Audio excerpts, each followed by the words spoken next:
O fato da família ter cortado relações me deu a oportunidade de me sentir família com a humanidade inteira. Principalmente com os mais de baixo. Porque são os mais sacaneados, são os sabotados. E é de quem a sociedade mais se serve. Quem é que fez esse banco que a gente está sentado aqui? Foi mão pobre. Quem construiu a roupa que a gente está vestindo? Mão pobre. Quem construiu o prédio? Quem botou cimento nas costas? Mãos pobres. Então a sociedade tem essa galera de baixo como imprescindível e ao mesmo tempo sabota o ensino, sabota a consciência, rouba direitos básicos. Nós estamos num estado criminoso, né? A Constituição diz que não pode ter fome. Que a alimentação é uma coisa garantida na Constituição. Então o Estado não cumpre. Isso é crime. O Estado se tornou inconstitucional. Moradia. É uma obrigação. O Estado tem que garantir moradia para todos os habitantes do país, mas não garante. Tem que garantir atendimento médico de qualidade. Não garante. Tem que garantir ensino de qualidade. Não garante. Ao contrário, sabota. Por quê? Porque está tomado por interesses empresariais, interesses de cúpula. O Estado foi sequestrado pelos poderes econômicos. E a gente não tem poder político mais. O poder político foi privatizado, financiando campanhas. Quem determina a política pública são empresas, são empresários, mega empresários, que colocam o Estado a seu serviço. Essas pessoas, e a maioria das pessoas que têm seus direitos garantidos, inclusive privilégios, sempre estão achando que o Estado tem gasto social demais, porque eles não passam fome. E, na verdade, a gente olha em volta e vê que o Estado tem gastos sociais de menos. E, na verdade, não seria gasto, seria investimento. Porque você teria um povo mais instruído, com comportamento melhor, com mais consciência do que acontece. Isso interessa para todo mundo, menos para os que andam de helicóptero, que são exatamente os que determinam as políticas públicas. E contratam cabeças incríveis para convencer as pessoas de um monte de mentiras. E as pessoas servem a esse esquema todo, sofrendo angústias incríveis, sabe, achando que esse é o único caminho. É preciso desconstruir a estrutura do Estado que está dentro da gente. É desconstruir esse sistema de disputa, competição, de agonia, de inferno, sabe? É preciso desconstruir a partir de dentro. Não adianta querer mudar a sociedade sem mudar o comportamento, sem mudar os valores, sem mudar os objetivos, os desejos. Todas essas coisas são impregnadas de condicionamento, são controladas pelos de cima, pelos que controlam, né? É aquela coisa que eu falei na palestra. A modelagem da sociedade foi feita por nobres. Um punhado, a família real, se servindo de toda a coletividade e toda a coletividade em função dessa família real. Hoje, no lugar dessa família real, estão os mega banqueiros internacionais, estão os mega empresários internacionais, que submetem que se utilizam de elites locais para manter o predomínio sobre a maioria. Né? É aquela história do Estado ser um Robin Hood ao contrário, rouba dos pobres para dar aos ricos. Basta ver o sistema tributário.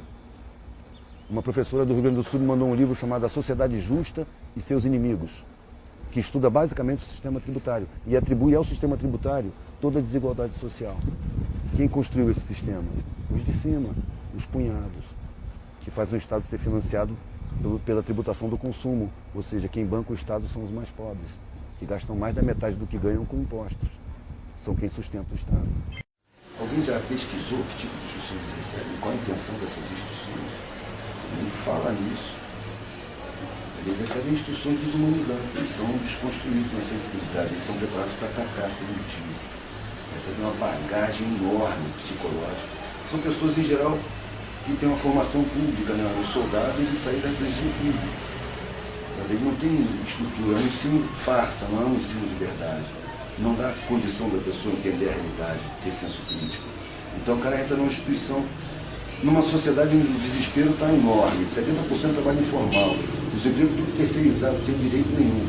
Ele entra para uma corporação que tem plano de carreira, que tem ascensão certa, que tem plano de saúde certo, saúde própria da instituição, que tem escola para os filhos, tem todas as garantias. Ele quer ficar ali. Quer ficar ali. E para ficar ali ele tem que se submeter às instruções. E essas instruções vêm pesadas em cima nos treinamentos, na brutalidade, nas humilhações, nos maus tratos, na formação ideológica com relação à população e à sociedade. Imagina, um policial, um cara armado, oficialmente, sem consciência de cidadania, sem consciência de que pertence a uma sociedade, sem consciência social. É um criminoso em potencial, ele é preparado para qualquer ordem sem questionar. A ordem vem, se for, vai lá e quebra aquela velhinha, ele vai lá e quebra aquela velhinha, se ele não for, alguma coisa está errada com ele, vai ser recolhido, vai sofrer sanções, vai ter que ser retreinado para que obedeça sem questionar. É isso que a gente vê, né? Os caras atacam você, foi atacado por quê? Você cuspiu do cara? Fez alguma coisa, xingou a mãe do cara? Provocou ele, veio bater cefone? Você não fez nada, você estava olhando para ele veio e deu um chute. Dois chutes. Daria mais se não tivesse sido levado. Ele foi treinando para isso. Eu não vejo nele um filho da puta. Eu vejo um cara condicionado a ser violento por uma estrutura da sociedade, que me mostra que a preparação das forças de segurança está sendo para contenção do povo, para atacar a população. Eles não estão atacando nem criminosos, estão atacando pessoas comuns. Em todas as manifestações, eles machucam gente, prendem gente. Quantos vídeos provaram aí a forjação de provas? Do menino que está lá preso, porque achou um pio-sol na água sanitária, foi preso, está lá cumprindo 5 anos, porque não tem respaldo dos revolucionários. Não tem respaldo de ninguém, o cara tem até uma passagem por fuga. Aí abandona o cara lá. A gente está vendo as forças de segurança sendo levadas para esse lado. E eles, de alguma forma, são convencidos pelo sistema que é isso mesmo, que o povo é inimigo, é perigoso, tem que ser controlado. Isso, para mim, é só mostrando a face de uma ditadura empresarial. Então, nós estamos sob uma ditadura empresarial disfarçada de democracia. Não é uma democracia, não há como ter uma democracia com um povo superimentado, com um povo desinstruído, com um povo desinformado, sabotado em todos os seus direitos principais. Fica fácil dominar assim. Faz um cenário democrático, uma farsa, e as pessoas acreditam nisso. Nas escolas mesmo, que não estão aí para educar, estão aí para enquadrar, as pessoas já vão aprendendo que a sociedade é um bicho ruim. Trabalho é um sacrifício. Você vai brincar na hora do recreio, na hora da aula, coisa séria. Você não pode se divertir aprendendo. Você não pode se divertir trabalhando. É uma sociedade que não interessa a ninguém que anda pela sociedade. Não interessa para os que andam de helicóptero e vivem nas bolhas, cercado de segurança por todos os lados. São poucos. E controlam a política e convencem a gente do monte de mentira, e a gente mantém essa sociedade com o comportamento, com os valores que a gente tem, que foram implantados e a gente não questiona. Agora, você imagina, o cara chega no trabalho, torturado por pressão de cobrança de gerente, de chefe, ameaçado de desemprego, sabe? Vem torturado no transporte público de 2 horas para chegar em casa, luz apertadíssima, em péssimas condições, em condicionamento insuportáveis. Chega em casa esgotado. Se ele tiver em ânimo, ele toma um banho, depois ele faz o quê? Senta na frente da televisão e liga. Abriu a porta para o inimigo, aí o exército da psicologia do inconsciente entra ali para fazer os valores dele, para deformar a realidade, para mostrar a sociedade como ela não é, para mostrar como inimigo dele quem não é inimigo dele, para criminalizar os movimentos que reivindicam direitos fundamentais constitucionais, criminalizando o MST, criminalizando movimentos de todos os níveis, de um povo que está abandonado pelo Estado. A única parte do Estado que não abandona a parte de baixo da população é o sistema de segurança. E o resto é tudo largado, tudo abandonado. Quem vive no meio sabe disso. E eles convencem pessoas das classes mais elevadas de que não é isso. Que tem atendimento. E da pior das mentiras, qualquer um que se esforçar pode ficar. Pior das mentiras. O sistema foi feito para se basear na miséria, na exploração do trabalho que a miséria proporciona. O que é ficar rico? É ficar cercado de pobre, servindo você, empregado para tudo. Para ser um rico tem que ter um bocado de pobre. A sociedade é estruturada para isso, para servir um punhado e sacrificar a grande maioria. Com umas classes intermediárias aí nesse meio, que também vivem o inferno. Que é pressão de cima, de ameaça de queda, e pressão de baixo, de desejo de posse. Imagina, a publicidade está dentro da casa das pessoas, criando nelas desejos compulsivos de consumo, e a sociedade nega pelas condições econômicas. Mas ela está convivendo com aquela instigação. São milhões e milhões de pessoas. É um convite para o crime. Ali o polícia está dizendo para você que você não vale nada se você não tiver uma roupa de marca. Você não vale nada se você não ostentar algum tipo de riqueza. O seu valor pessoal não é o seu caráter, não é o seu sentimento, não é a sua cooperatividade, não é os bens que você produz à sua volta, os benefícios. É o que você tem. O cara quer ter. A sociedade nega, ele vai no crime. É um estímulo ao crime. Por isso que eu digo que a publicidade, como ela é apresentada pela mídia, é uma atividade criminosa. Se não é um crime legal, é um crime moral, sem dúvida nenhuma. Pessoas que estimulam ao consumo. Às vezes eu vejo passar uma propaganda de um carro de cento não sei quantos mil. Eu fico sentado. Isso é uma afronta. Você passa na casa de quem não tem o que comer direito. Sabe? E aquilo inferioriza a pessoa, humilha mesmo. A população da classe de baixo é a classe mais poderosa, pessoalmente falando. É o pessoal que mais resiste a perdas, a quedas, se levanta de novo, perde tudo outra vez e continua lutando. É a rapaziada com mais capacidade de superação da sociedade toda. E, no entanto, se sente incapaz, impotente. E sustenta toda a sociedade. Bota para funcionar, limpa, tira o lixo, costura as roupas, faz os sapatos, bota asfalto na rua, quando eles se derem conta, faz tudo. Mas é tudo feito para não se dar conta, para dividir, jogar uns contra os outros. Frequentemente você vê uma pessoa de classe baixíssima fala mal do MST, por exemplo. Você fala do MST, vai, esses caras. Por quê? A mídia está muito trabalhando na cabeça dele. Por que educação é essa porcaria? Porque os professores não têm um plano de carreira igual os militares. Professores, né? Eles privilegiam o quê? Dá pancada na população. Claro, estão investindo na força de segurança e estão desinvestindo na educação. O que está me dizendo isso? Que leitura eu posso fazer? Estão me deixando ignorante e vão me dar porrada se eu não cumprir as ordens deles. Se eu pisar fora da risca. O Estado é democrático. Só se for para ser tudo dentro. Não é que eu não me conformo, eu não me adequo, eu não consigo me adaptar a esse sistema. E eu tentei de todas as maneiras, assim, fui militar, fui bancário, estudei direito, mas não dá, não consigo, não tem explicação para isso. Eu fui procurar um sentido e a vida foi se fazendo por si, observando as coisas, aprendendo muito, entendendo por que a sociedade é tão injusta, como os nossos valores são plantados, como as pessoas vivem de forma infernal, por acreditar nesses valores e estar sempre querendo, por exemplo, vencer na vida, projetando valores nas coisas, na superfície, esquecendo das coisas que a gente tem por dentro, do afeto, da integração, da solidariedade, da harmonia. Essas coisas que a gente não encontra na sociedade e que precisa encontrar. Eu tento fazer o que o Gandhi diz, ser a mudança que se quer no mundo. Eu acho o mundo muito pouco solidário, eu procuro ser um pouco mais.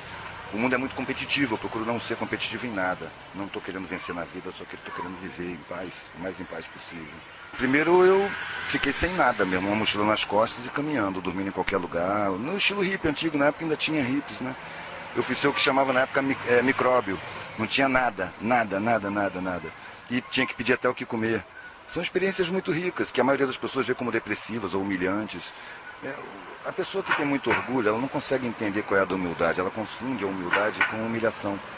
A gente, quando tem humildade, a gente não se sente menor e não se ofende com nada, a gente vive muito mais em paz, porque também a gente não se sente maior do que ninguém e não tem necessidade de disputar nada com ninguém. Então isso deixa a gente em condição de estar sempre aprendendo. Até com insulto a gente aprende, mas as pessoas preferem se aborrecer. Você com humildade, você se aborrece muito menos.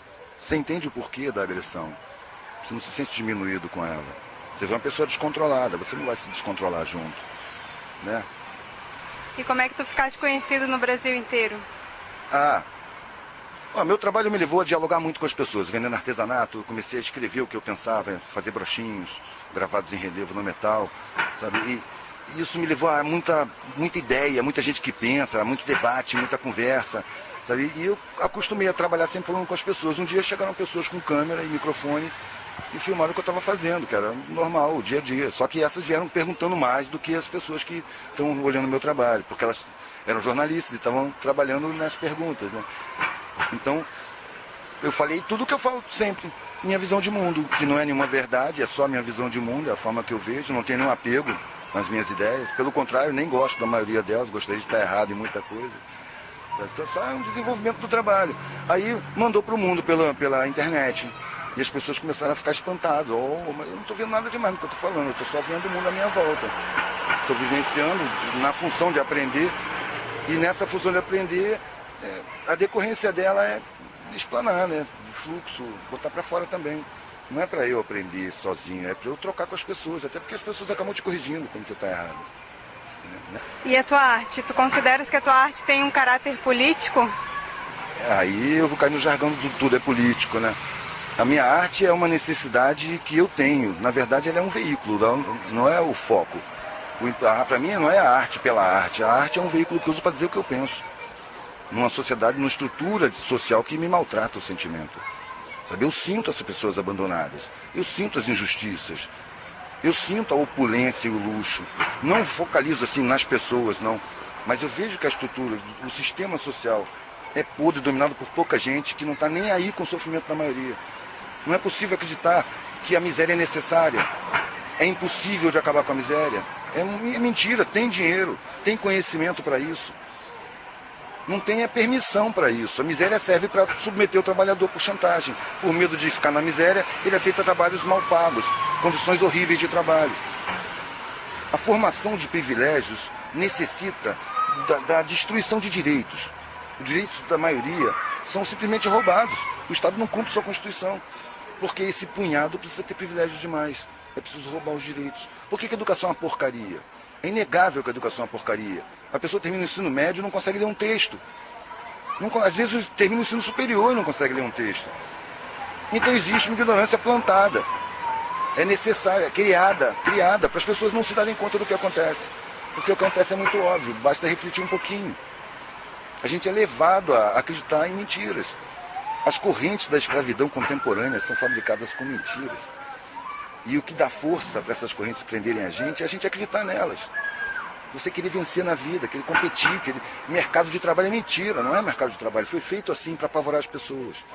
Antigamente o cara ia terminando o curso dele para começar a trabalhar, ele estava ansioso para trabalhar. Agora ele está com medo, porque ele vai entrar numa arena onde todo mundo é inimigo de todo mundo. A vida foi feita um inferno para fazer um paraíso artificial dessas pessoas que um punhado que anda de helicóptero por aí, que a mídia mostra como deuses. E que hipnotiza as pessoas para ficarem de quatro na presença dessas pessoas. Eu fico indignado aí. E como é que as pessoas recebem a tua arte? Qual é a aceitação e se tem diferença também daqui no Sul? É muito variado. Mas as pessoas que não gostam, as pessoas que não gostam mesmo, não se aproximam. Olham, se incomodam e vão embora. Também não entram em contato. Eu tenho sorte. Raramente alguém entra em discordância explícita, assim. Eu lembro de um cara lá no Ceará, isso foi engraçado, um senhor gordão, assim, um ar autoritário, cheio de pelo branco no peito, com um medalhão de ouro. Eu tenho pra mim que era um latifundiário, com 2 filhos. Um igualzinho a ele em miniatura, e o outro completamente diferente. O menino era mais lourinho, sacou? Tinha um olhar mais sagaz, mais inteligente. Aí esse cara chegou no pano assim, olhou, viu o desenho, esse desenho aqui, ó. Por tão poucos terem tanto, é que tantos têm tão pouco. Ele olhou, eu não concordo com isso não. E começou a falar sobre a competitividade natural e tal. E eu não tive nenhuma facilidade em discordar dele, mostrar a minha opinião. Eu não falo assim, você está errado, sacou? Eu falo, você pensa desse jeito, eu respeito o seu jeito de pensar, mas eu penso diferente. Eu penso diferente por isso. E nesses por isso é que o erro dele vai aparecer. Não no sentimento dele ser atacado, sacou? Só que nos por isso o cara fica sem reação, sem saber o que fazer. Aí um menino, igualzinho a ele, estatelou e me olhou de olho arregalado. Nunca viu ninguém falar assim com tanta igualdade com o pai dele. Foi o que eu imaginei.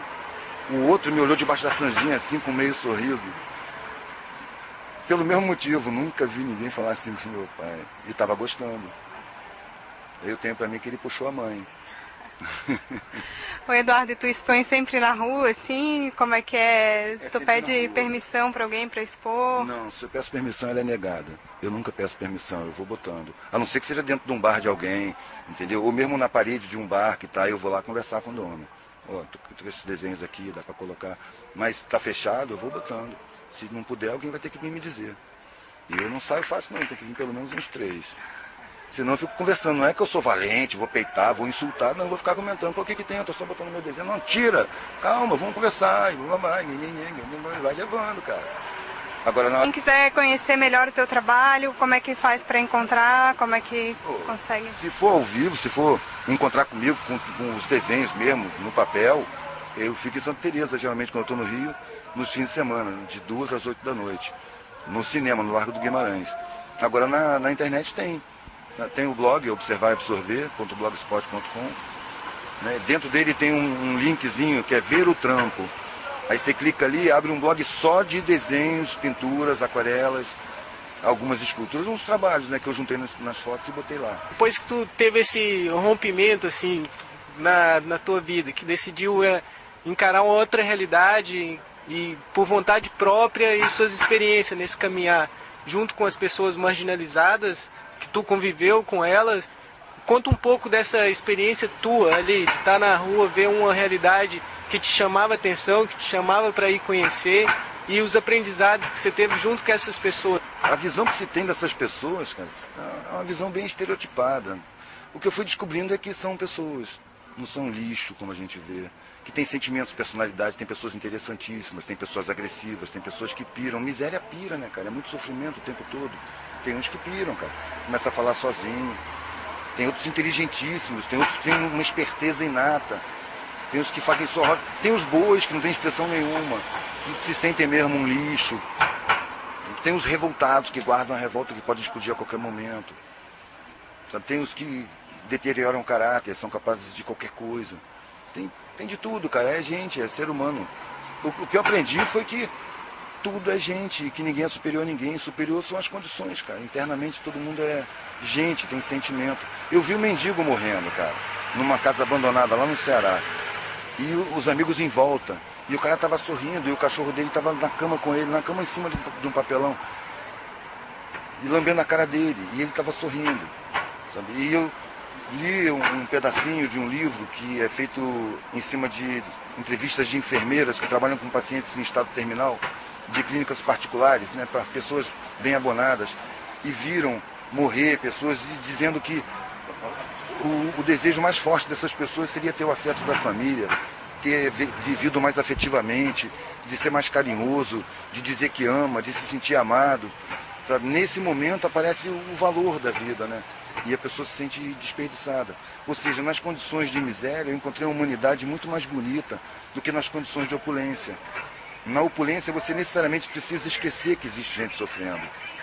Sabe? E esse esquecimento a mim não interessa, eu não quero condenar essas pessoas, mas eu acho que ele dá resultado, ele tem consequências na vida dessas pessoas, na sensibilidade dessas pessoas, no ser dessas pessoas. Interfere na qualidade de vida, na qualidade de pessoa, sabe? Por isso eu vi qualidade muito maior lá embaixo. O que é solidariedade? Solidariedade, acho que é sentir o sentimento do outro. É claro que é muito mais fácil você sentir o sentimento do outro quando você passou pela mesma situação. Mas é lindo quando você consegue sentir o sentimento do outro sem ter passado pela situação.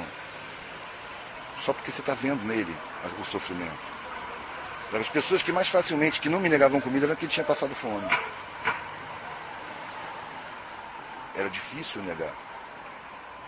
Para uma pessoa dessa negar, ela tem que ser muito agressiva. Ela vai negar os gritos.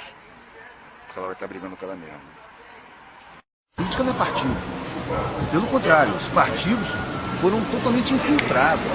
A intenção dos caras não é servir a coletividade, é se servir da coletividade.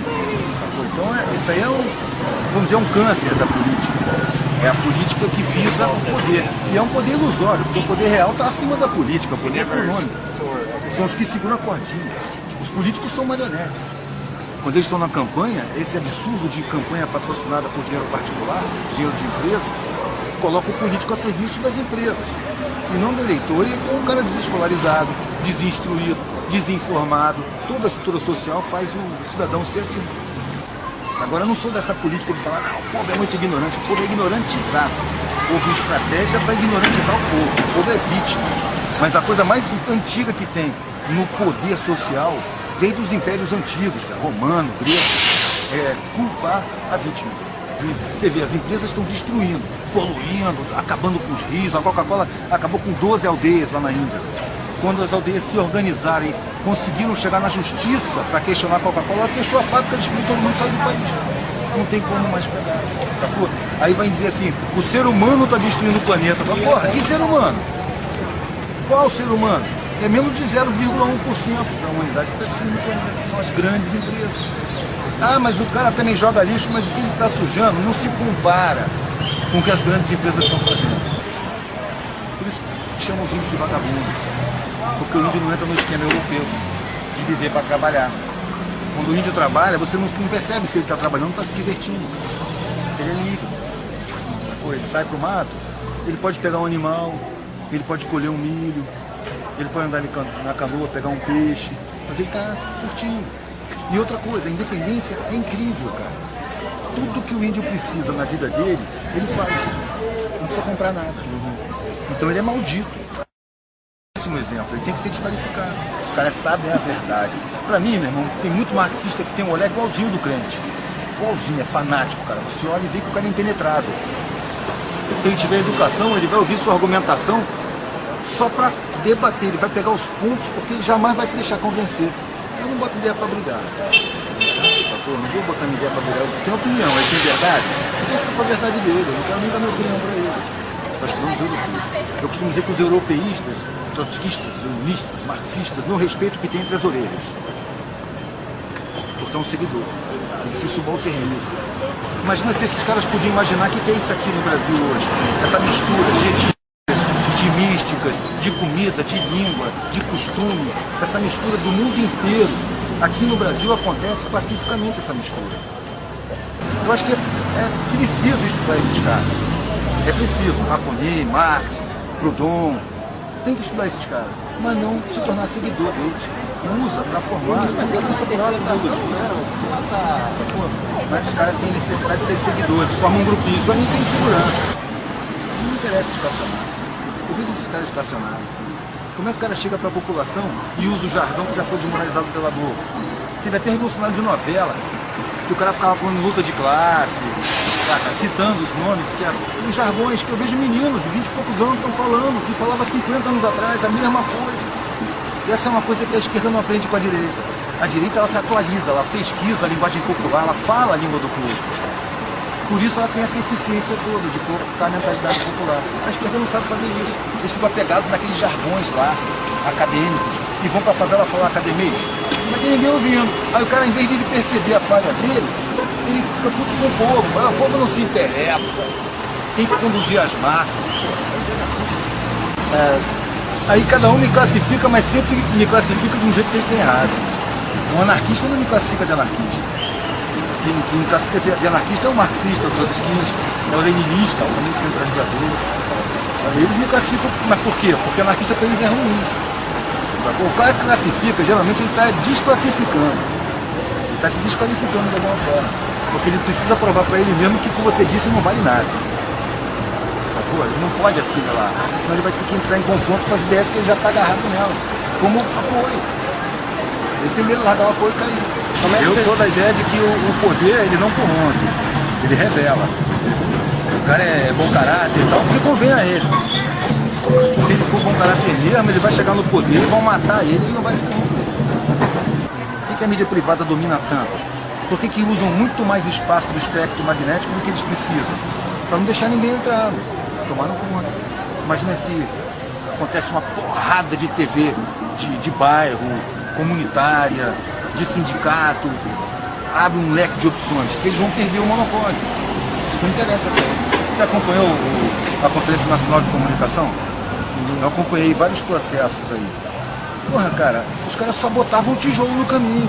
O pessoal da mídia privada vinha e botava tijolo no caminho. Eles têm muito poder para isso. Não aconteceu praticamente nada. Eu acho que uma das poucos avanços que houve foi a criação da Associação da Mídias Alternativas. Quer dizer, um passo de formiga. Estão querendo fazer censura no Google, depurar blog. Tem umas coisas assim acontecendo, porque está incomodando, né? Está incomodando. Mas eu acho que o processo de mudança é irreversível.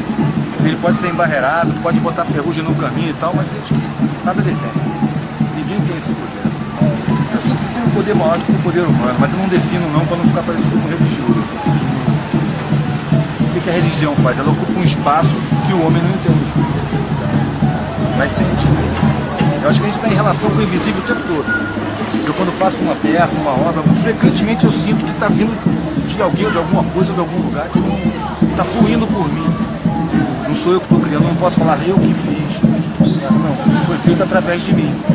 Agora, definir isso é o vacilo da religião. O que você só pode perceber com a intuição é um estudo definido, tentar explicar. E explicar é a função da razão, da intuição que você sente. Eu posso sentir hoje, com a prática vivencial que eu tenho, contato e observação da cara, eu posso sentir que o cara é pilantra, sem saber nada. Racionalmente é um disparate, não sei nada do cara, como é que eu vou dizer que ele é pilantra? Mas eu já fiz o teste várias vezes, dá pra sentir, o cara emana uma frequência como se fosse frequência de rádio. Todo mundo tem uma frequência, e essa frequência que é emanada e que passa despercebida pela maioria, né, narcotizada, ela é formada por vários fatores da pessoa, a vontade, os sentimentos, os pensamentos, os desejos, a prática cotidiana, tudo isso forma a vibração da pessoa. Se você desenvolver a sensibilidade, você vai começar a perceber. Todo mundo tem uma vibração. Você sente na aproximação da pessoa. Você sente quando uma pessoa é boa, sincera, generosa, ela chega junto e você sente uma onda confortável. E quando o cara é pilantra, mente, mas chega na má intenção, você sente uma onda errada do cara. Uma onda estranha, diferente, desagradável. Como é que você vai explicar isso? Eu não sou essencialmente racionalista. Eu acho que a razão ainda está muito precária. O ser humano ganhou um grãozinho de razão que é explicar o universo. Eu lembro que eu fiquei de castigo um tempo, com 7 anos de idade, que eu falei que se Deus tinha nariz, ele não podia respirar no espaço, pro padre. O cara me botou de castigo, foi mulher herege e tudo. Deus de barba, de cajado, porque ele precisa de apoio, tá mancando? Não pode, heresia, não pode deixar. É uma. Eles tratam com uma realidade, mas com tanta soberba. É como se o divino, o máximo do universo, tivesse feito o mundo e falado por nós, isso aqui é ser de presente. Eu acho que além do ser humano tem outros seres muito superiores. Olha pro universo. Aliás, uma coisa que era bom religioso lembrar disso. A gente não conhece nem a criação, cara. Como é que vai conceber um criador para isso? Eu fico imaginando se o planeta Terra não é um elétron, o sistema solar é um átomo, e a galáxia é uma molécula de alguma coisa que a gente não pode nem imaginar, cara. Eu também fico imaginando se não tem planetas habitados aqui no meio dos meus elétrons. Tá surgindo aí, é um caminho mais amplo. Eu percebi um monte de gente, de um monte de lugar, absorvendo o meu trabalho através da internet. Porque eu sempre botei na rua e eu sempre fiz a mesma coisa. As reações que eu encontrei na internet são parecidas com as reações que eu encontro na rua. São parecidas, só que são muito mais numerosas. E as pessoas passam umas para as outras. Em quantidade imensa, imensa. Porque, pô, você pega um trabalho meu, bota na sua parede, várias pessoas vão ver. Mas isso junto da internet, cara, isso é pífio, isso é uma coisa mínima. Sacou? Mas eu acho que tem um monte de coisa mínima no planeta acontecendo. Um monte, cara. Eu acho que o planeta cresce num processo, a humanidade se desenvolve num processo. Eu vejo vários sintomas. Por exemplo, o mais pesado que o ar, voar, foi uma coisa que aconteceu ao mesmo tempo em vários lugares. A lâmpada, quando foi inventada, ela estava sendo inventada sem conexão em vários lugares do planeta. Eu acho que a humanidade vai caminhando num trabalho evolutivo constante. Constante. Possivelmente no caminho da perfeição. Agora, o que é a perfeição? Eu não tenho a menor ideia, velho, mas se eu olho e vou, tá tudo se aperfeiçoando. Se hoje eu sei muito mais do que eu sabia antigamente, tá tudo se aperfeiçoando. Então, só posso concluir que a gente está caminhando no caminho da perfeição. Agora, onde é que está? Não sei. Deve estar junto da eternidade, da liberdade, da plenitude. Tudo conceito fora do nosso alcance. A gente é muito grosseiro para perceber o que é isso. Uma seleção de milionários patrocinado por empresas multinacionais. Isso é Brasil aonde, cara? Olha o que os caras ganham. Eles não representam o Brasil que eu conheço. Aquilo não é Brasil. É uma seleção de milionários. E o evento foi feito por uma empresa, FIFA, que o cara tem a pachorra de dizer que é uma empresa filantrópica. E que vem atrelando um monte de empresas multinacionais. E que entram no território nacional e determinam leis que vão contra a Constituição brasileira. Em volta do Maracanã, velho, no bairro, tinha um cordão a 2 quilômetros do Maracanã, que a partir dali você só podia circular no território se você tivesse ou o ingresso para entrar no Maracanã, ou um comprovante de residência.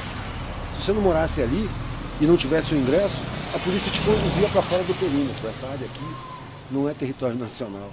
Claro que eles não iam falar isso, mas na prática é isso. Essa área aqui é território da FIFA. Então o governo brasileiro, essa marionete das empresas, como todo governo na atualidade, aqui pelo menos dentro do Brasil, entregou simplesmente o território nacional para uma empresa administrar, uma empresa estrangeira, com leis próprias. Você imagina, uma empresa que, num país onde 70% dos trabalhadores está na informalidade, proibiu o trabalho informal em volta das arenas esportivas. Ou seja, botou a polícia brasileira para reprimir a população brasileira que queria só trabalhar, cara, vender sua cerveja no isopor, arrumar um qualquer para pagar suas contas. Num trabalho que eles são cotidianos, são sabotados pela sociedade. E se viram, são heróicos e não sabem disso. Porque resistem pra caralho. Superam, têm as coisas aprendidas e se levantam outra vez e vão pra outra vez. E tomam porrada e vão de novo. Porque não tem opção. O legado só nefasto. Eu tenho amigos que perderam casas. Vários conhecidos meus foram... Eu estava num curso Piratininga de Comunicação, Núcleo Piratininga de Comunicações, dá um curso para comunicação popular, comunicadores populares. E eu estava lá no auditório, no curso, toco o telefone a um colega. Falei, olha, não vou poder ir hoje não. Ele morava na Vila Autódromo. Não vou poder ir hoje não, porque... Só um minuto, parceiro. Porque aqui em volta da minha casa está cheio de máquina para derrubar a minha casa. Já derrubaram a casa da vizinhança toda, a minha casa é a única que está em pé. Se eu sair da minha casa, eles vão derrubar a minha casa. Então hoje eu não vou poder ir à aula, não. Vou ter que ficar em casa, porque se o nego derrubar, eu vou estar dentro. Aí na mesma hora se destacou dentro do auditório uma equipe de 3 para ir lá apoiar o cara. Ô gente, eu chamo o Paulo, eu cato sucata na rua, eu tô passando dificuldade com mantimento em casa, juntou uma turma de ladrões em mim, me assaltou, roubou meu carrinho, meu olho, como é que tá pro senhor ver? Roubaram seu carrinho? Roubaram, meio espancado, bateram, mas carrinho Deus me dá outro. Safado, hein, meu irmão, roubando pobre, velho. Como é que meu olho tá pro senhor ver? Aí, tô vendo não, já reparei isso, quando você chegou ali eu já vi. Tô sem mantimento em casa, tô passando dificuldade, tô catando sucata, sou pai de família, se eu não me dá uma ajuda comprando mantimento, vocês aí... Pô, de repente 1 quilo de feijão? É o que só puder aí. Tem de feijão aí? 1 quilo de algum mantimento, fubá, arroz pro cara levar pra casa? Tem um supermercado na esquina ali, amigo. Se você puder me ajudar a comprar um arroz, feijão lá. Quanto é que é um feijão? É 3 e pouco. Você passa por aqui e mostra feijão pra mim? Eu passo e mostro. Então tá. Vou até deixar minha cara. Tranquilidade. Vou deixar aqui um pouquinho. Moço, estou passando dificuldade, eu não tenho, tem muita gente, muitas coisas. Irmão, qualquer um passa dificuldade na vida. A gente se levanta de novo. A gente cai, levanta, cai, Deus, levanta. nada vai abalar minha fé em Deus, moço. Nada vai abalar. O carrinho, essas coisas não tem nada a ver, não. Tá bom, mas não pode esquecer a fé em você mesmo. É mesmo. Porque é tu que vai lutar, são suas mãos que vão buscar. Suas sim. pernas que andam pra lá e pra cá. Né? Vai lá, parceiro, vai buscar seu feijão. Não precisa deixar nada aqui, não. Tá, jóia. Deus se que você ajuda, puder passar pra mostrar o feijão eu assim, vou só pra passar e ficar vou bem te no meu mostrar, coração. viu? Eu vou te mostrar. Beleza, irmão. Massa. Vou lá e vou comprar, vou te mostrar, amigo. Tranquilidade.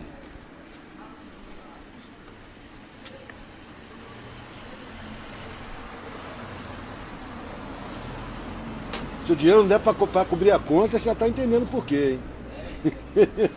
Mas a gente varre, dá uma limpeza. Começaram a perseguir os pobres. 250 mil famílias foram expulsas das suas casas, sem ter para onde ir, em nome de interesses empresariais.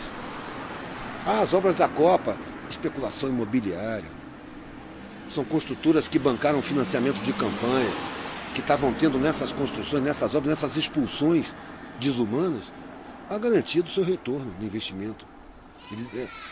A campanha eleitoral para eles é investimento, velho. Eu lembro de um papo grampeado do dono da Delta, Cavendish, com outro empresário que não foi identificado. Foi uma gravação feita pela Polícia Federal com autorização judicial e saiu na mídia privada de uma vez só, na Band News eu vi. E o cara dizia assim no telefonema, falando com outro empresário: você não entendeu como é que as coisas funcionam? Eu investi 30 milhões na campanha do governo nesse ano e só no primeiro ano de governo eu já arrumei 300 milhões em obras públicas. Ou seja, ele botou 30 milhões na campanha para obter lucros com obras públicas. O cara que foi eleito é uma marionete dele, é um funcionário dele, fingindo que é um governador. e dando retorno para ele. Na próxima campanha, ele vai poder contar com esse empresário outra vez. Milhões na campanha outra vez. Por quê? Porque ele está fingindo que serve o povo e servindo os empresários. A política mesmo perdeu o direito de se chamar política. O que há ali é negociação com patrimônio público. Não é política. Política faço eu, faz você, fazemos nós aí na rua, nas manifestações, nos movimentos, nos centros culturais, aonde eu estou. Meu trabalho é essencialmente político. E, no entanto, eu não voto, velho. Desde 89 eu não voto, eu me recuso a votar. Não participo dessa farsa. Não reconheço no Estado o direito de me obrigar a participar dessa farsa. A campanha é um desplante. Parece uma campanha de pasta de dente, meu irmão. Cheio de dentes brancos. Todo mundo ri, todo mundo é legal, todo mundo é bacana, todo mundo quer o bem, todo mundo quer investir em educação. Mas não tem uma denúncia sobre a dívida pública, que leva metade do orçamento todo ano e que impede o investimento em tudo que é público. Então todo mundo é legal. Na campanha eu tenho que tratar com hipocrisia revoltante. E no dia da eleição eu tenho que estar deprimido, porque eu vejo uma festa onde as pessoas não têm a menor consciência do que está acontecendo. Vão votar sem a menor noção do que está acontecendo. Então eu me recuso a participar. Eu já sou obrigado a conviver com isso. Como é que eu vou sair da minha casa e ir lá numa sessão eleitoral para votar, meu irmão? Não vou, me recuso. Teria vergonha de ir. Eu não justifico, não. Eu ignoro. Acho que não tenho mais nem título.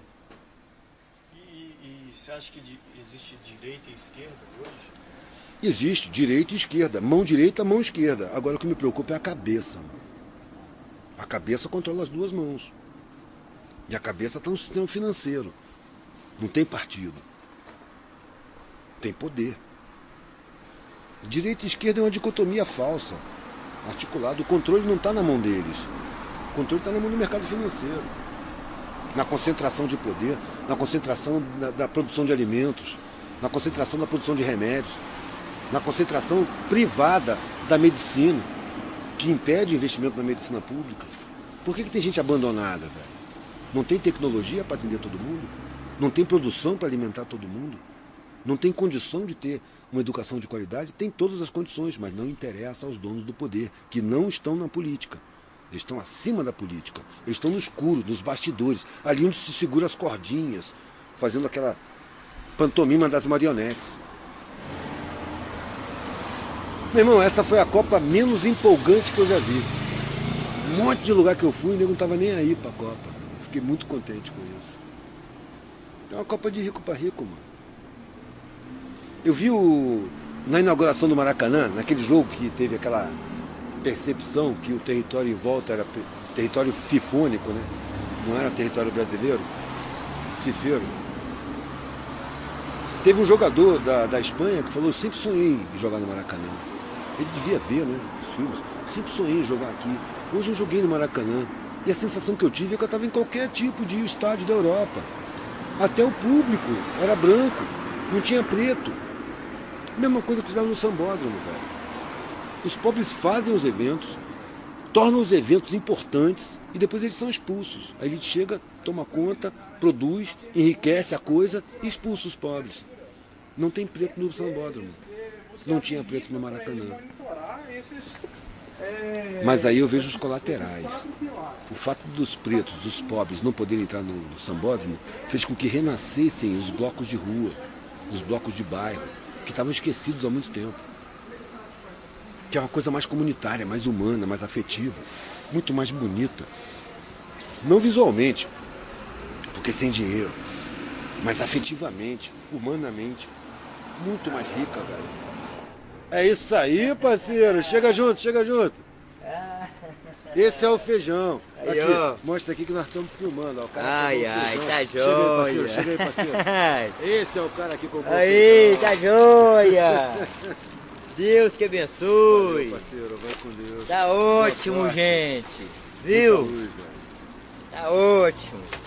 Agora eu vou comprar um leitinho levar pro meu neto, fazer um mingauzinho pra ele. Tá certo, velho. É, E ué. daqui a um tempinho você vai estar com um carrinho novo. Vou. Melhor do que o outro que foi roubado. 1000 vezes. Com certeza, mano. Tá joia, viu, gente? Deus que abençoe. Fique com Amém, Deus. parceiro. Vai com Deus. Tchau, amigo. Até a próxima, velho.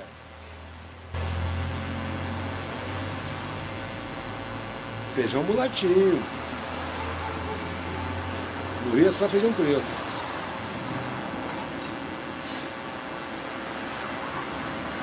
Cara, quando eu vejo esse tipo de figura, eu olho pra minha sociedade com raiva. São sabotados, velho. Cadê os direitos constitucionais? Ele tinha direito à alimentação, à moradia, à saúde, a tudo, velho. E você vê que na realidade não tem direito a nada. Tem direito a isso aí. A ser roubado por outros fudidos que nem ele. Pra arrumar um carrinho, sair catando coisa.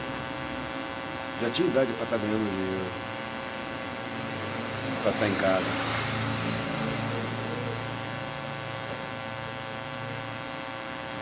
E agora ele está mais feliz do que antes.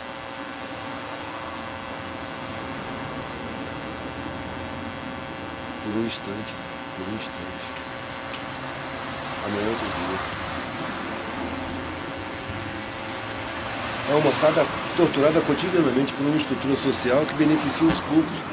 Aí eu fico pensando, o que dizem pra gente, velho? Que a gente tem que almejar ser rico. Né? E ser rico é usufruir de privilégios negados à maioria. Me parece muito mais uma vergonha você ter privilégios do que uma exaltação, um merecimento. Uma vergonha você ter mais do que precisa. Mas aí ele vai me chamar de louco. Né? Numa sociedade como essa, é possível querer ser normal e manter a humanidade? Todo o acesso que eu tive, que é negado para a maioria, não me deu a sensação de superioridade, me deu a sensação de responsabilidade. Eu tive acesso ao que é negado, ao resto da família. Isso é uma família. A humanidade é uma grande família que ainda não tomou consciência disso. Quando houver essa consciência de família humana, vai ser uma vergonha você ter privilégios diante da miséria. Para mim é uma aberração, cara. O cara que ostenta privilégios e ele do lado está vendo a miséria.